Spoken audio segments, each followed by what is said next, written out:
যে reduced NAD তৈরি হচ্ছে। আচ্ছা, গ্লাইকোলাইসিসটা আমার কোথায় হয় বলো? সাইটোপ্লাজম। তাহলে দেখো, ধরো সাইটোপ্লাজমে এখানে গ্লাইকোলাইসিসটা হয়ে গেল, and we have got pyruvate. We have got pyruvate. এটা কার্বন। এবার দেখো কি হয়, এবার এই যে পাইরুভেটটা, এই পাইরুভেটটা সাইটোপ্লাজম থেকে কার মধ্যে চলে যায় বলো? মাইটোকন্ড্রিয়া।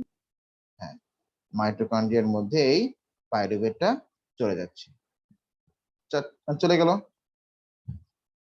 আচ্ছা, মাইটোকন্ড্রিয়ার ভিতরে যে পাইরুভেটটা চলে গেল। আমি এবার নামটা মুছে শুধু 3 কার্বন রাখি। তো পাইরুভেটটা দেখো মাইটোকন্ড্রিয়ার ভিতরে চলে আসলো।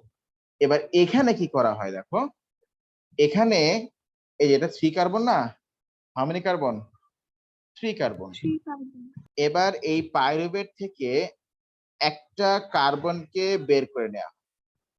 From this pyruvate, 1 carbon is taken out.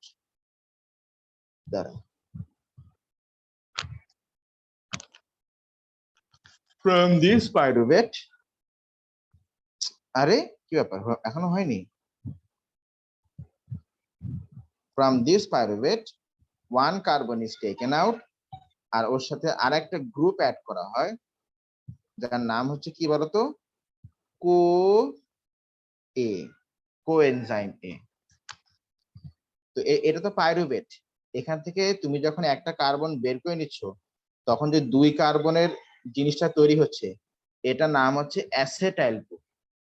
এটা পাইরুভেট ছিল, আর এটার নাম কি বলো? অ্যাসেটাইল গ্রুপ। তো অ্যাসেটাইল গ্রুপের সাথে যখন CoA অ্যাড হচ্ছে, সেটাকে আমরা বলছি অ্যাসেটাইল CoA। অ্যাসেটাইল CoA, অ্যাসেটাইল CoA। এই কোএনজাইম এর